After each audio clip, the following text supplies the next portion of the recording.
Welcome, welcome, welcome. This is the 116 Life on Holy Culture Radio, Sirius Channel 154. And I'm here with the incomparable, amazing, beautiful businesswoman, my homie, my friend from way back, Tina Fears. Give it up for Tina. We need all that. We need all that energy. I mean, we could start so many places, but first of all, how you doing today? I'm good. Happy Fearless Friday. Happy Fearless Friday. Yeah, I feel like God knew what He was doing when he gave you that last name. Like, right? It kind of just it's worked. like on brand. On brand. I know you got your hand on so many things. Tell the people a little bit about like who you are, what you do, because I can say it for you, but we're going to be here for about 2 hours for me talking. So, a little bit about yourself and what you do. Yep, you know? Tina Fears, a California girl with sweet tea in my veins for sure. Okay. Yep, LA native, but I spent more time in Atlanta. So you hear the Southern drawl. It's there. Atlanta made, you there.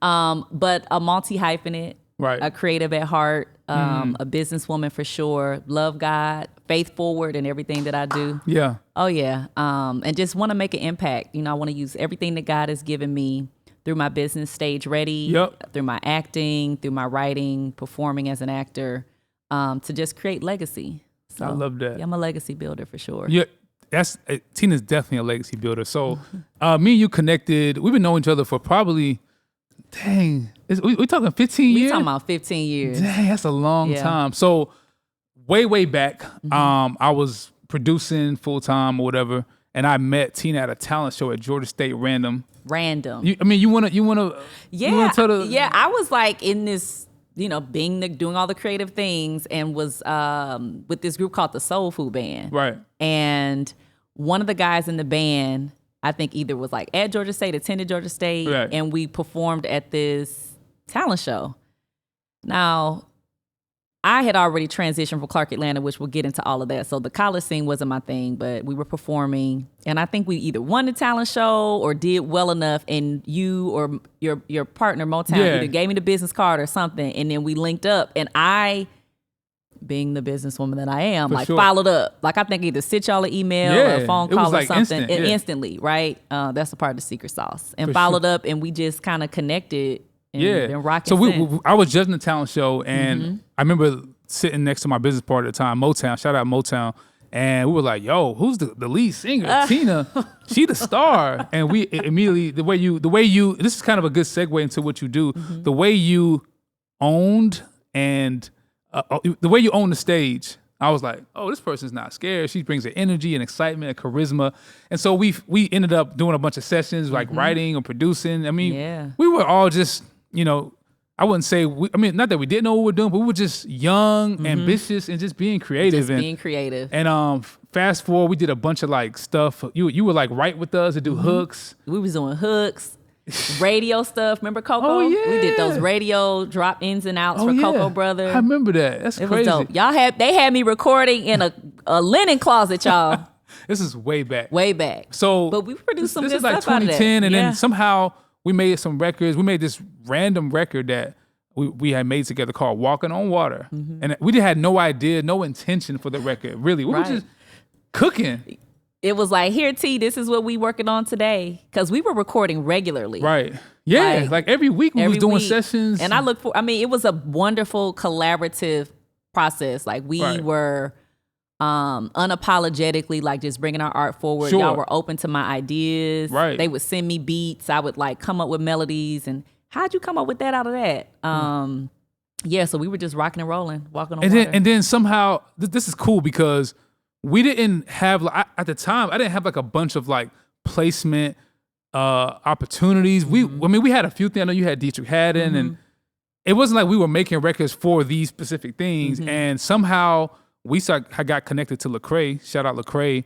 And the first month I met Lecrae, this is 2010, probably like June, I played him a bunch of beats, and we played him Walking on Water. Okay. And he took the song and ended up being on his Rehab album that was Grammy nominated and that you worked on with us. So shout out you, Tina. Shout out to you. Yeah. How was that experience? It was amazing just to know that we have been collaborating on so many different things, because y'all were pitching a lot of stuff. Like, East Coast, West Coast, like whatever. Yeah. And to see something like land in the lap of an artist who we know was really integral in moving this Christian hip hop thing forward. For sure, like, for sure. You know, we like around the same age, but I remember the early Christian hip hop days of like the Cross Movement, Ambassador, like. Yeah.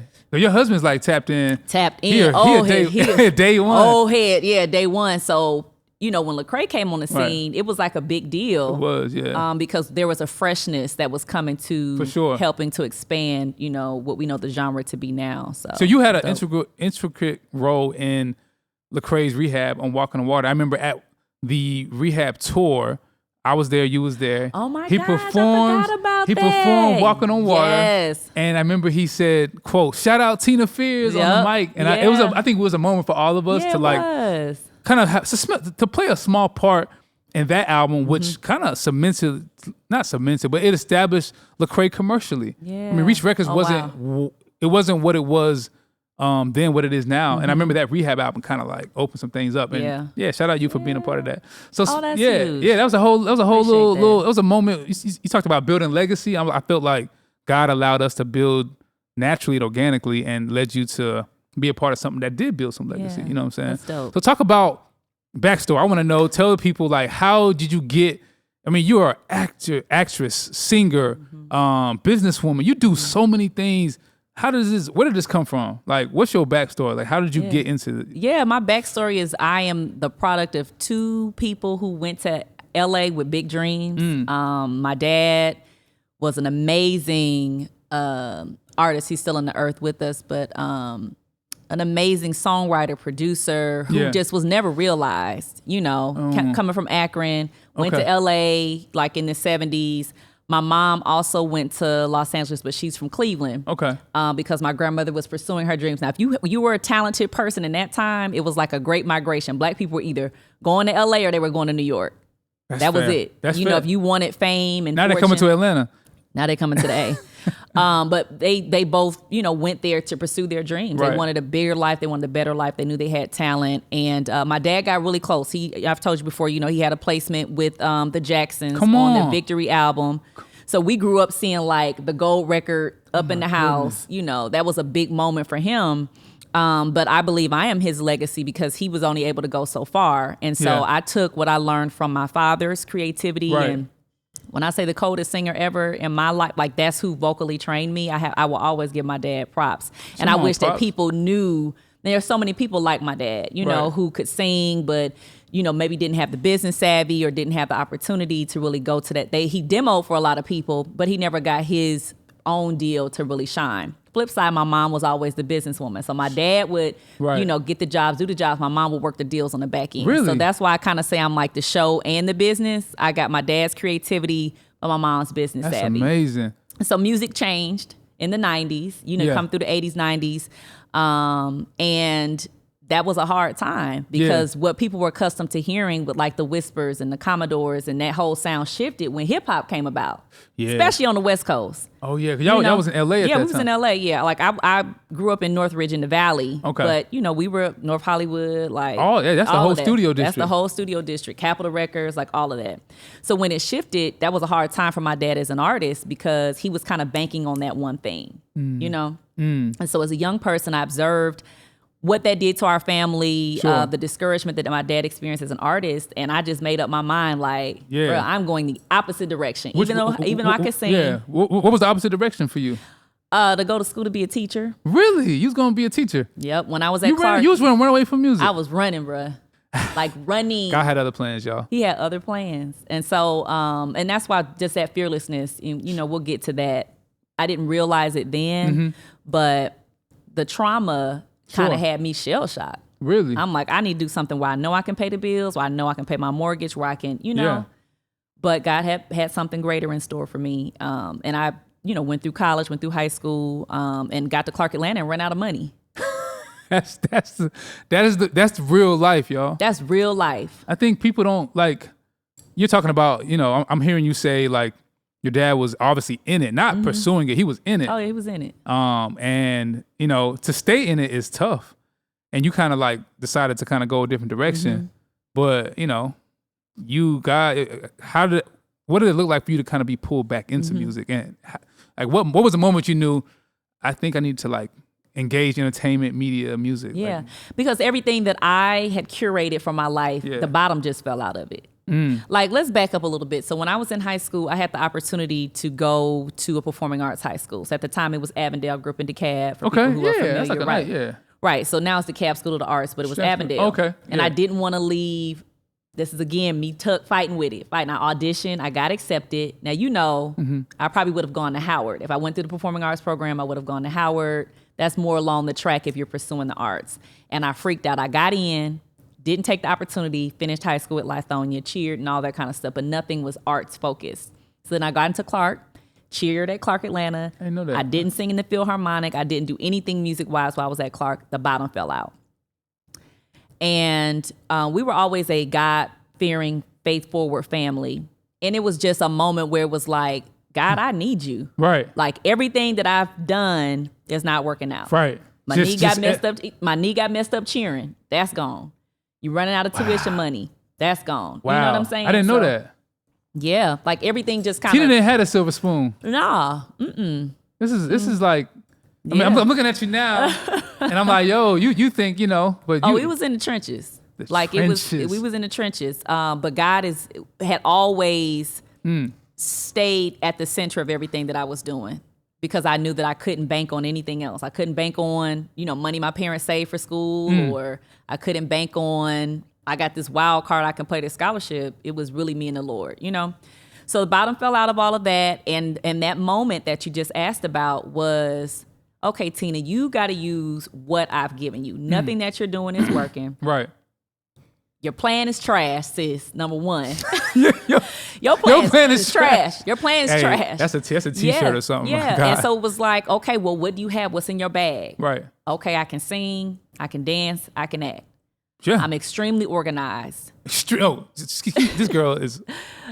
woman organized. The gift of gab. Facts. I understand the art of negotiation, and I have a twofold perspective on the entertainment industry. How can you package that into a business so you can make some money? And I prayed about it and mulled over this idea. I was working part-time. I had transferred to the Art Institute, so I was getting closer to the arts.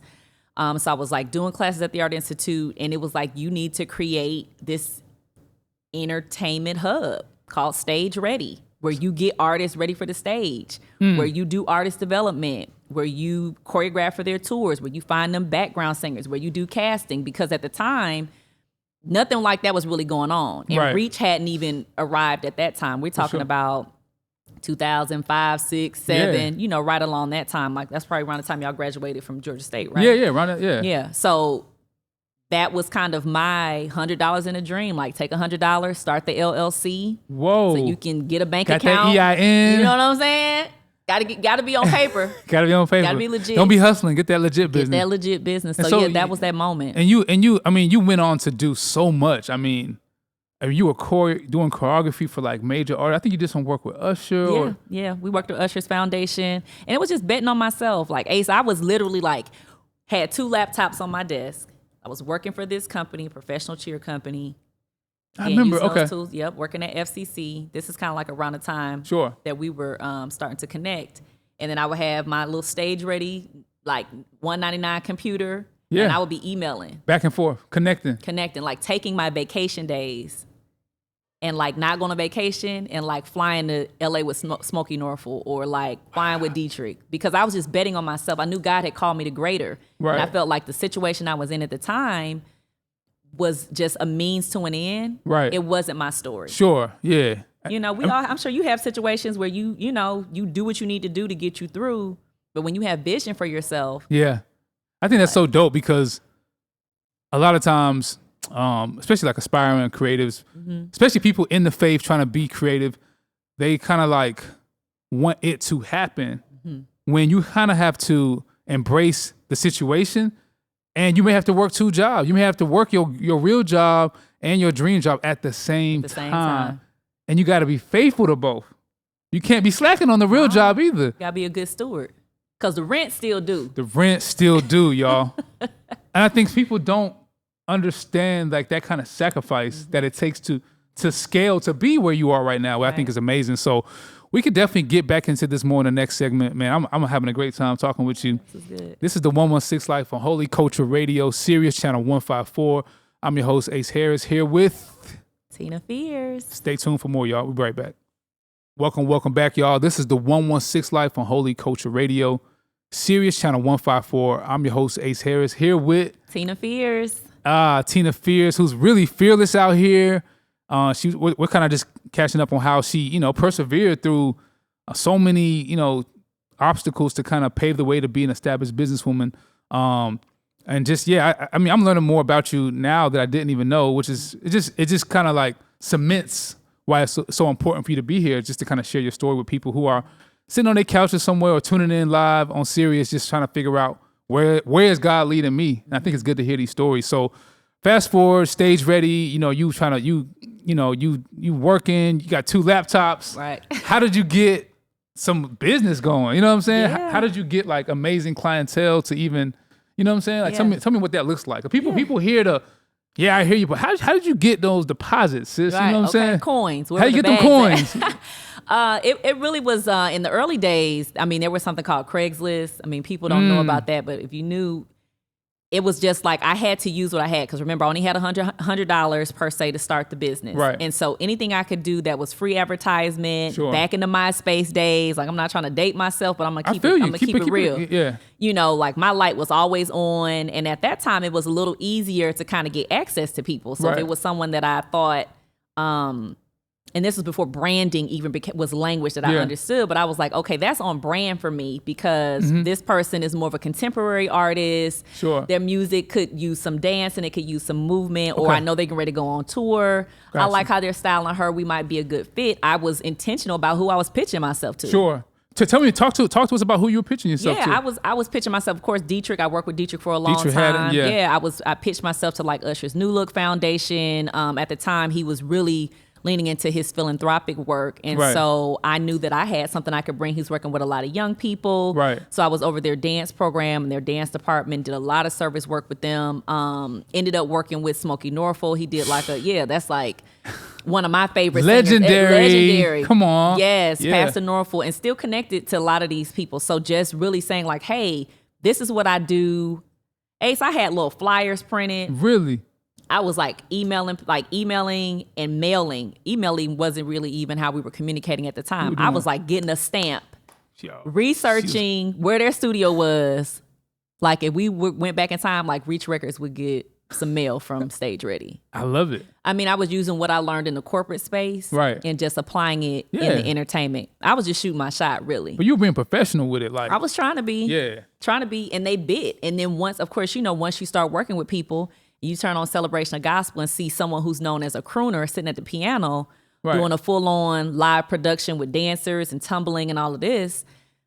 That was proof that she can back up what she's saying. Right. So when I put my rate out there, you're going to get what you're paying for. Sure. Quality. Quality. Excellent. Always. And client retention was important to me too. Sure. I mean, even if we talk about, Reach, I'm always a phone call away. For sure. And I think when you do good work and do it with integrity. Right.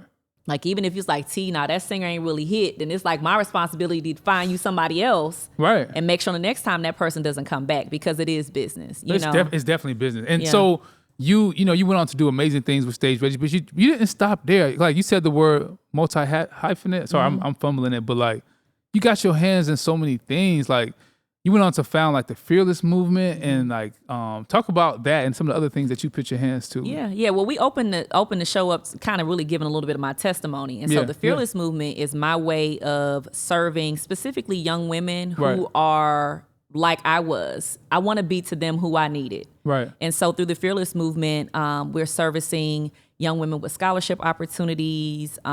We've collaborated with another organization to do a toy drive. You're familiar with that. But just really empowering people. Right. Like I remember being someone who just needed a shot. Right.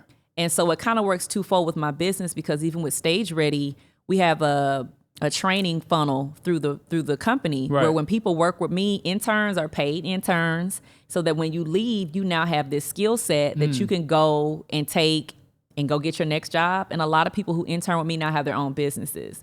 And so I don't believe in just workhorsing you. That's great. Like I want to give you the tools so you can be successful. That's amazing. We need more of that. empowering people, not stifling them. That's it. You know what I'm saying? And talk about like, the organization Black and all the things that you're doing there as well. Like, yeah. So Blacked is an organization I co-founded with 2 other creatives. They're actors in Atlanta.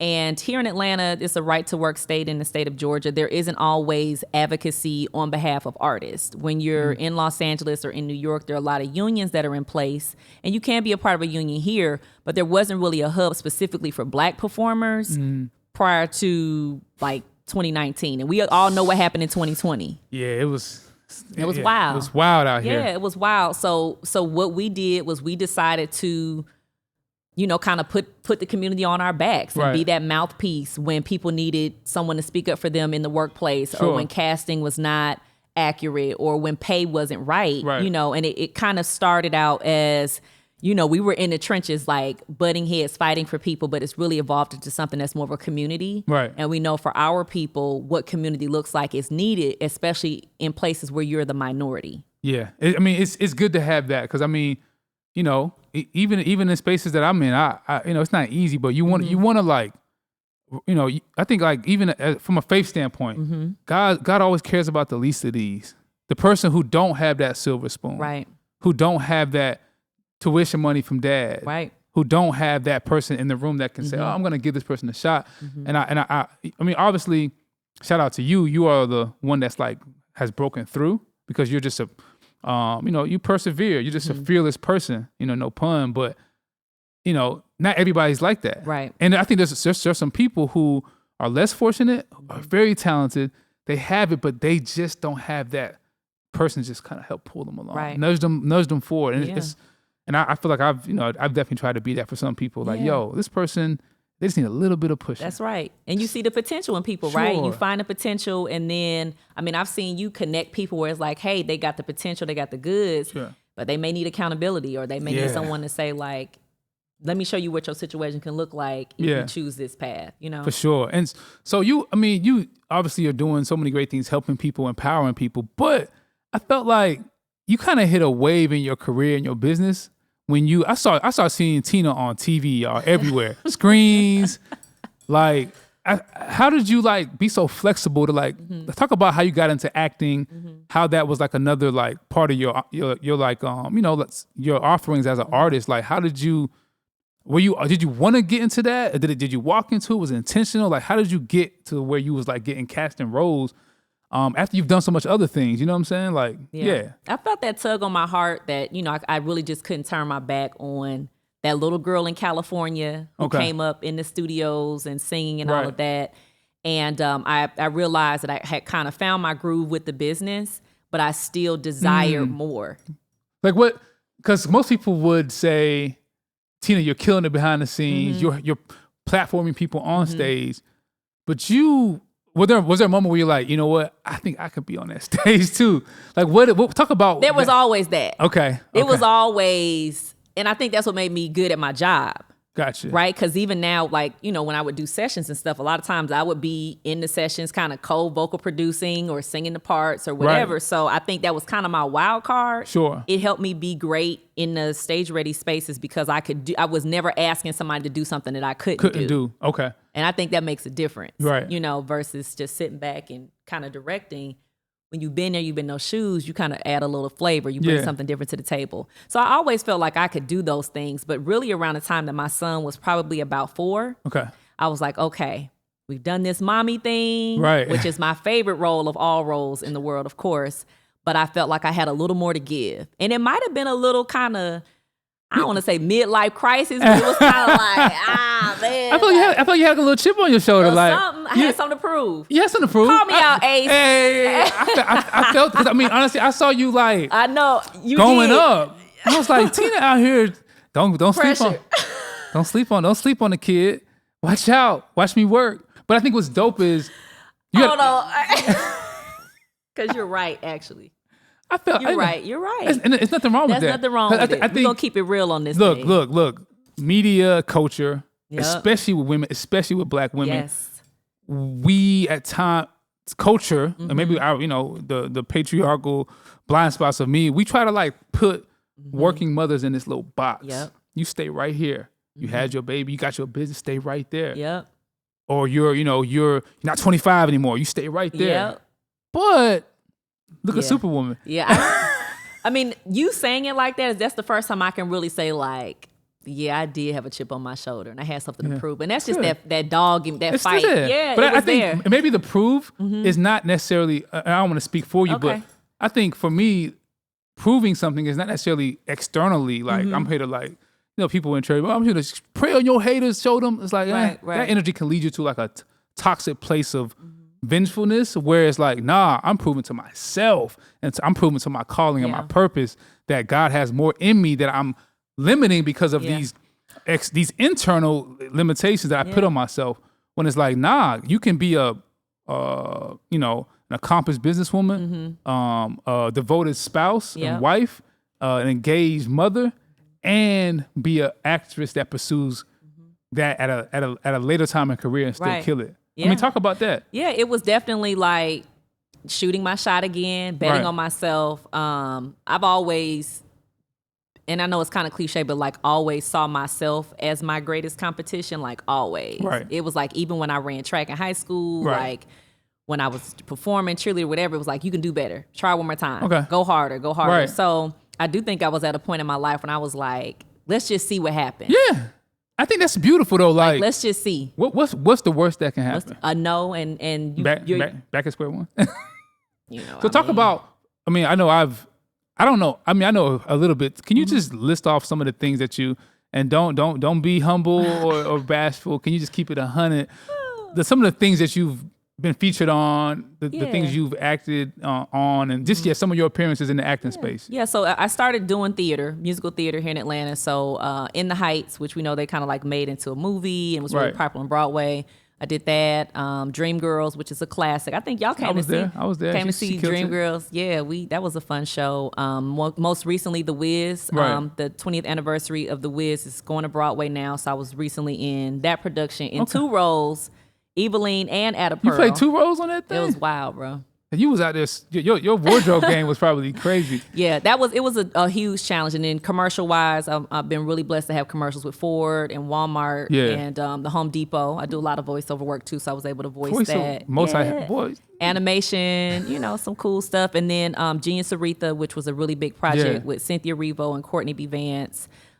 You've won something? Yeah, I won a couple awards for that. Yeah, talk about the awards. Come on, let them know. Let them know what you got. A Breakthrough Performance Award for my role as Clara Ward. A lot of people don't know Clara Ward was a legendary gospel singer who actually dated Aretha Franklin's father. Wow, I didn't know that. Yeah, so they were like an off and on couple. And Courtney B. Vance played C.L. Franklin, and she mentored Aretha. So a lot of Aretha's styling and showmanship came from Claire Ward. So it was dope to play a real person who was a gospel singer. And that's me singing on the show. And that's you, like, it's such on brand for you. On brand, yeah. Like, that's what it seemed like it was like a natural reflex. It was God, for real. That's amazing. Like, your first, like, major television role, you're going to get out here and play this gospel legend. Which is like, I think it's dope because it don't seem like that's so like in alignment for what you already kind of do. So it just God kind of was like, I got this role for you. It was beautiful. Just walk up in this, and you killed it. Super dope. I think it's so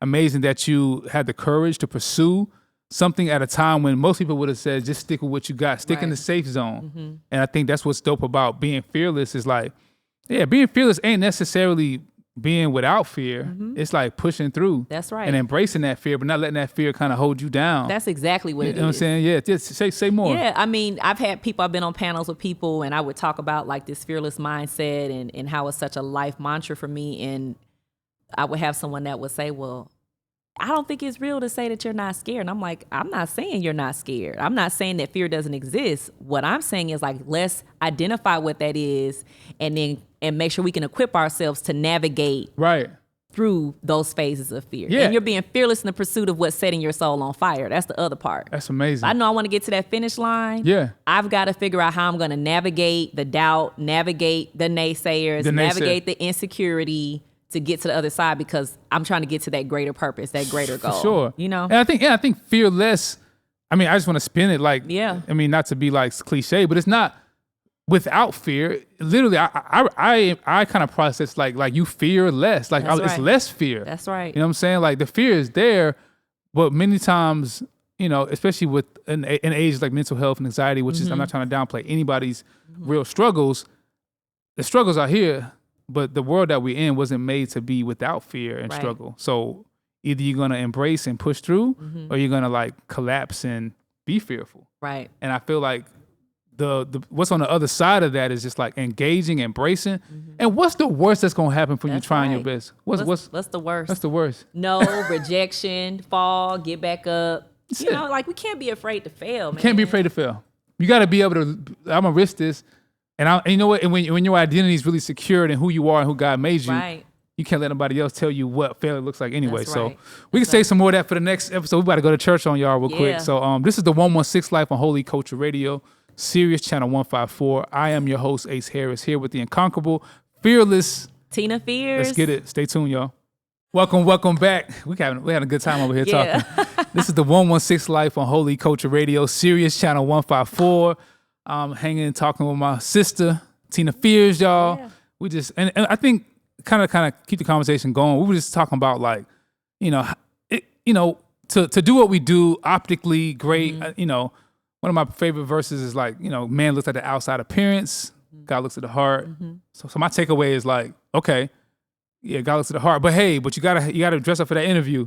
You have to present yourself in a way that's, mindful of how humans, fashion ourselves and how we view things. However, the optics are what they are, but I like to kind of look under the hood because I feel like that's what kind of keeps the car running. So talk about like, what is it in your spirit and soul in the quiet time? What is it about your relationship with God that sustains you to keep you going? You know what I'm saying? Yeah, I think a lot of what I experience on a daily, just being in the industry, is like a lot of ups and downs. And that can cause, we hear the words anxiety used a lot, insecurity. Sure. But when I look back, and it's going to sound churchy and cliche, but I love God. But when I look back over my life and really think about the situations that God has brought me through, the way that I have been protected, the way that my steps have been ordered, I'm able to just lean not on my own understanding, but trust that I have a Heavenly Father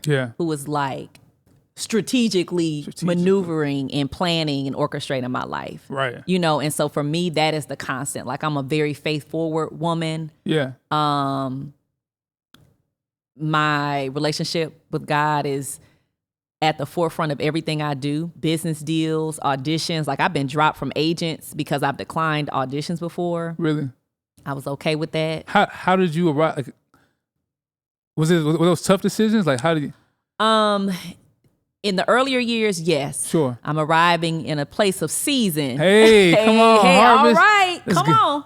We're arriving in a place of season now where like those no's are like, it's like turning the page. Really? I used to get really upset over, because I got a little perfectionist in me. Sure. So if things weren't lining up and weren't happening and I had to, make a tough decision, like I would wrestle with it.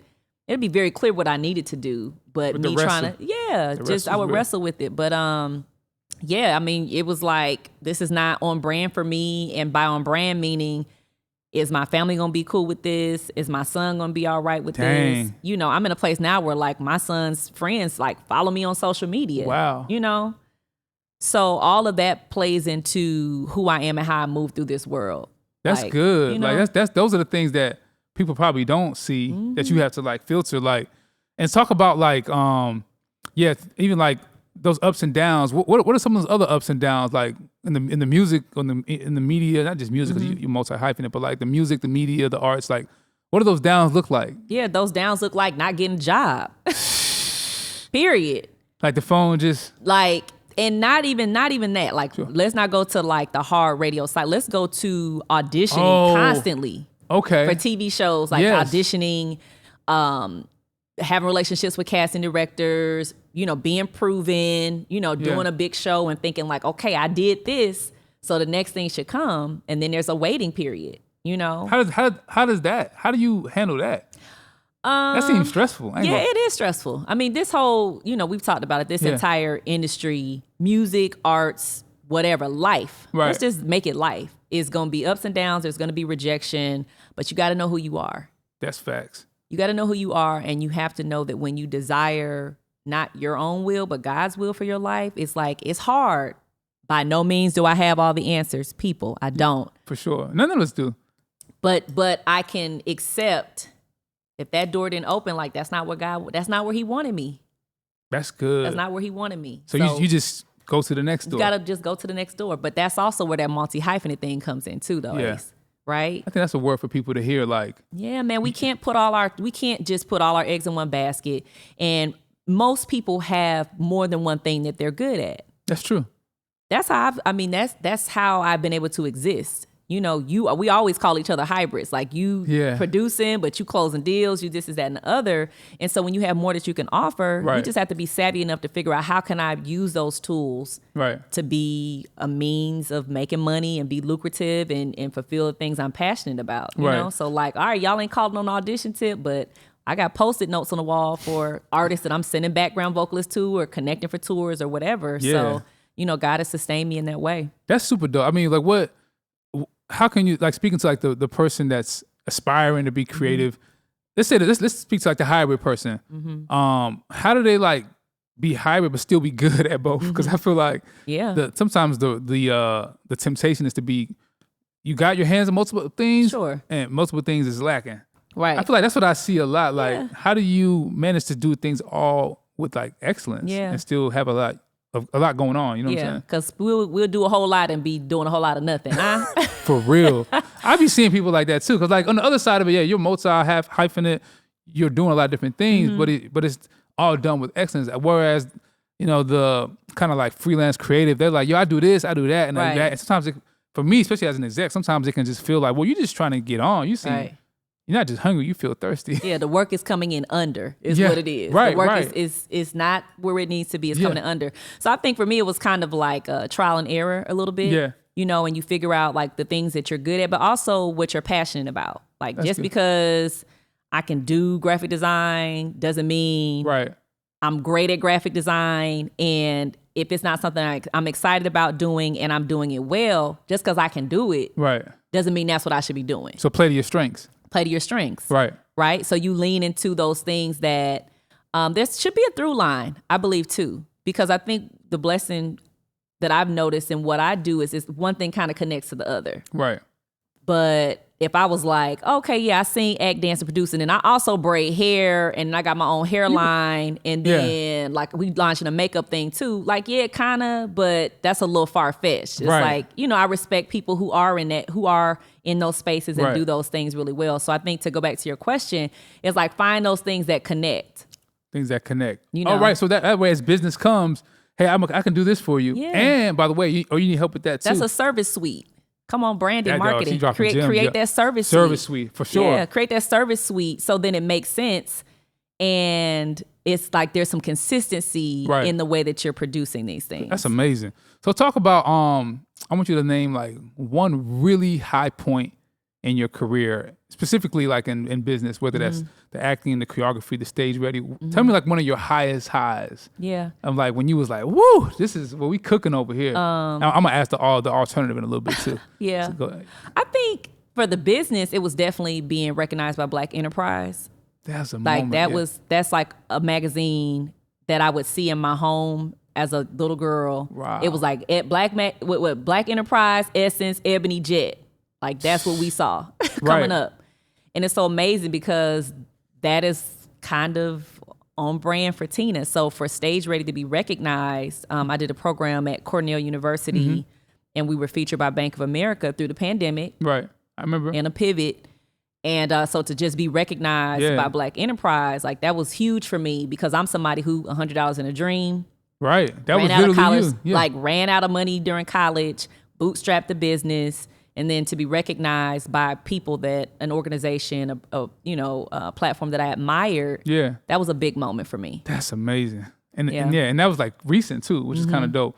All right, so let's flip it. What was like a low moment in like, you know, for you business wise that was like, man, I mean, obviously you came out the trenches, now you got some motion, and then something just kind of was like a downer. You know what I'm saying? Like, is there a moment you could think of where you was like, I know I'm not done, but this is kind of a setback that I need to like filter. Yeah. I mean, I was, and you know this, I was consulting with a company for an extensive period of time and kind of got a little distracted because it was still a stage ready client, but I had got so caught in that bubble that my call, the vision that God gave me for my business kind of got overshadowed in the midst of kind of building this other person's situation. Right. Very lucrative, made a lot of money. Sure. You know, learned. I remember, acquired great skills that I use now, but it was a gut check.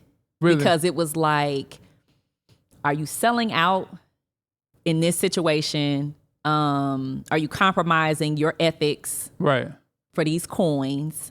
Right. You know what I'm saying? Because there were things that were from what I believe business looks like that were not healthy. You know what I'm saying? And so I wouldn't say it was like an extreme low, but it was definitely like a good check. Wow. And the perfectionist in me, you know, it rocked me for a little bit. You know, and the pandemic came and was a beautiful transition out of that season. Yeah. That was God. Shout out Some God. good things came out of that pandemic, bruh. Really? That's amazing. I mean, I think good things. It's like kind of like tying it back to like, you know, obviously our show, man, the 116 Life, Faith, Life, and Culture, Faith, Music, and Culture, just all those different connection points. But I think it's beautiful to hear how someone who's kind of got business in motion, navigating some things that, you know, may kind of like, you know, affect how we do business, affect our ethics, our morality. Cause like, I think, you know, especially in the Christian space, you know, we obviously work in different industries. I have before, still do at times, but there's like a pressure to stay right here. And you found out a way to like still be a light in other, you know, other spaces, carry that light forward, be unashamed, but not be boxed in. And you're navigating these really kind of like, not everybody can do that. How do you find like the confidence to navigate faith, business, this deal, not this deal, ethics, and still be out here floating? You know what I'm saying? Figuring it out. Like I'm trying to figure it out as I go. Right. Like I said, life experience teaches you a lot. Yeah. You know, it's been some times when that bank account be looking crazy. Yeah. Like, woo, help, Lord. I feel you. I mean, that's entrepreneurship though, you know, especially when you are in the bootstrapping space, you don't crowdfund. Like those things didn't exist when I started my business. I didn't even understand what that was because it didn't exist, you know. That's crazy. But through it all, I just have to lead with like, I know my God has me. Right. I have a wonderful support in my husband, Shout out Marty. Yeah. Brother Fears, you know, he anchors us. Right. And it's a blessing to be able to do the things that I do. And in the midst of a pandemic or season of maybe drought or slow, whatever, like my life is still, that's good, you know, consistent. Firm foundation, spouse, amazing. You know, a partner. So I can't sit up here and be like, she out here doing it. No, I got a husband that's like, hey, you know, making sure. Hey, more black marriages, y'all. You know what I'm saying? For definitely. real, which is something that, yeah, just being a model for your son and other people. And so I mean, I don't know if there's anything else you wanted to like share to the people, you know, that you got going on that I may have missed. Feel free to just we got some things coming up. We bet on ourselves again. It's a season of like, I literally put an Instagram post up that said like, this is my greatest creative era yet. Like I'm owning. That's a bold statement. I love it. But it's just like it's no holds barred. Like we're pitching to networks. We're writing shows. We are owning our space in music more and being open about like, nah, I'm not just going background. We gonna vocal produce it too. Like trust me to do this for you. You know, amazing. And being able to produce results from that. And as an actor, we coming out this strike. We coming out swinging. You know, ready for that series regular role. But if I could share this with the listening audience, I just want to encourage the people that are out there that might be kind of in a space of transition, a space of needing clarity, to really trust and believe that God knew you before you knew yourself. Facts. Right? Yeah. And so even the trying times that you might be in, these tumultuous season, if you just trust and believe that your steps are going to be ordered, if you just keep living the next day, that's something that me and my sister talk about all the time. That's good. Like if you're just in a space of not giving up, that if I can just hold on That's I good. know that greater is coming for me on the other side, that it will open up. That's good. And be open to connecting with people. Like a lot of times people want this straight to the top momentum. Yeah. But you might have to send your sister a text and be like, hey, I'm in between. You got any work? That's you know good. somebody that's doing this, you know somebody doing this. You know, because a lot of times the culture happens in this place of optics and pride. I got it together. I'm winning. Nah. Winning season. It's like, nah, life is for real out here. Yeah. That's you know, good. I love that. Especially for creatives. Especially for creatives, It's real out here. So be open to connecting with people and expressing what you want. I'm very open about what I ask God. Like, I'm like, Father, this is what I desire for my life. This is what I want, my legacy. This is what I want for my family. And just allow me to be a vessel that you can use and help me navigate to get to those things the way that you want me to get to it. Man, that's amazing. I think, yeah, I can't even say, I can't say nothing else. You have definitely dropped some gems for the people. Be encouraged, y'all. And you encouraging me as well. How can they find you? Where the socials, like people can just tap in with you? At Tina Fears on everything. Okay. Put into Google, it might come up, but it's just Tina Fears on all platforms and tinafears.com. That's amazing. Well, shoot, that's it, y'all. This is the 116 Life on Holy Culture Radio, Sirius Channel 154. Tina, it was amazing talking to you, getting to have you share your story. I definitely think people will be encouraged by it. So, stay tuned, y'all. See y'all next time, 116 Life. Hey. Let's get it.